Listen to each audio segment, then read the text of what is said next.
যিনি সিএ সম্পর্কে বিরোধিতা করেছিলেন, বিরোধিতা করার পরে আজকের দিনে দাঁড়িয়ে ওনার যা হচ্ছে পাস হিস্ট্রি, সেই হিস্ট্রিটাকে যদি উনি মনে রাখেন তাহলে উনি এটাও আপনারা দেখতে পারবেন প্রায় 180 ডিগ্রি ঘুরে গিয়ে ওনার দলের নেত্রী বাংলাদেশের যারা নাগরিক তাদেরকে ভারতবর্ষের ভোটার হওয়ার আহ্বান জানিয়েছিলেন।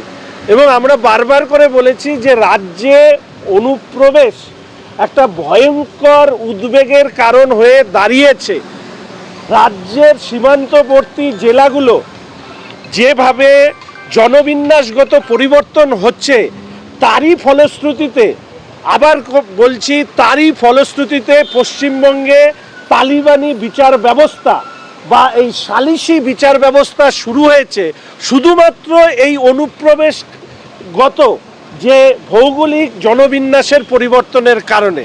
এবং আমার এটা ব্যক্তিগতভাবে মনে হয় এই মুখ্যমন্ত্রী থাকলে ভবিষ্যতে আর high court, district court, lower court এগুলো আর দরকার হবে না।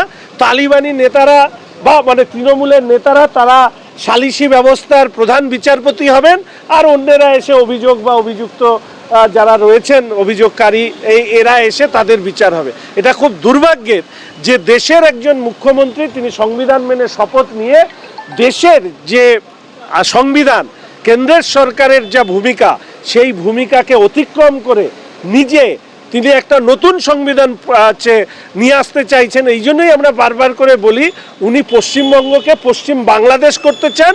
সেই পশ্চিম বাংলাদেশ করার জন্যই তিনি রোহিঙ্গা থেকে অনুপ্রবেশকারীদেরকে আরও বেশি বেশি করে আমাদের রাজ্যে নিয়ে এসে রাজ্যটাকে উই পোকার মতন ভেতর থেকে শেষ করছেন এই রাজ্যের নাগরিকদের সুবিধা অসুবিধেকে। এবং আমরা বলবো যে আমাদের রাজ্যের সমস্ত পুষ্টি রস শোষণ করছে হচ্ছে এই অনুপ্রবেশকারীরা। আর শুধু এটাকে শোষণ করা নয়, এর সাথে সাথে এই অনুপ্রবেশের সমস্যার কারণেই আমাদের রাজ্যে তালিবানি বিচার ব্যবস্থা চালু হয়েছে। এটা তো একটা মানসিকতা। চোপড়ে আমরা যেটা দেখেছি সেই মানসিকতাই কিন্তু আমরা দেখেছি রাজ্যের বিভিন্ন জায়গায় ছড়িয়ে পড়েছে। আপনারা সাম্প্রতিক অতীতে জাসিমউদ্দিনের যে বিরুদ্ধে যে অভিযোগগুলো এসছে, কিংবা আরেকজন যে টানেল দিয়ে ভেতর দিয়ে পালিয়ে গেছে, এ সবই হচ্ছে একটা মানসিকতা। জায়েন্ট সিং যে কারিয়াদহতে যেটা করেছে, এটাও কিন্তু একটা মানসিকতা। অর্থাৎ আইনটাকে হাতে তুলে নাও এবং নারীদের প্রতি নির্মম অত্যাচার চালাও।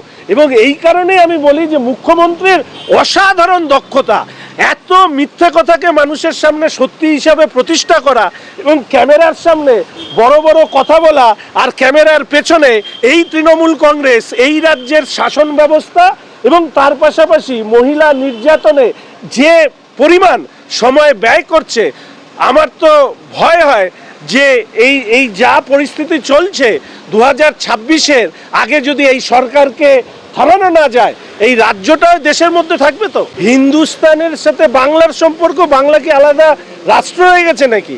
এর আগে আমি বলেছিলাম যে ইসলামিক বিচার ব্যবস্থা চালু হয়েছে এই রাজ্যে, আমাদের জানা ছিল না। এখন তো রাজ্যের মুখ্যমন্ত্রী সংবিধানকে চ্যালেঞ্জ করছে, ভারতবর্ষের অখণ্ডতাকে চ্যালেঞ্জ করছে। অবিলম্বে এই মুখ্যমন্ত্রীর এই ভাষণের বিরুদ্ধে ব্যবস্থা নেওয়া দরকার। এবং উনি যদি এই মন্তব্য প্রত্যাহার না করেন, আমি পশ্চিমবঙ্গের প্রত্যেক জাগ্রত নাগরিক সমাজ, বুদ্ধিজীবী, শিক্ষক, ছাত্র, অধ্যাপক, প্রতিটি অংশের মানুষের কাছে এই মুখ্যমন্ত্রী তার নিজের স্বরূপ তার বিভিন্ন বক্তব্যের মধ্যে দিয়ে তুলে ধরেন। কিন্তু দুর্ভাগ্য হচ্ছে যে আমাদের রাজ্যের এক শ্রেণীর, আমি বলবো না সবার, এক শ্রেণীর সংবাদ মাধ্যম বা প্রচার মাধ্যম তারা ওনার বক্তব্যের একটা দিক সেটাকে আড়াল করে রাখেন। মুখ্যমন্ত্রী সাধু সাজতে চান, কিন্তু মুখ্যমন্ত্রী যে আসলে সাধু নন, কিন্তু তার বক্তব্যে বারবার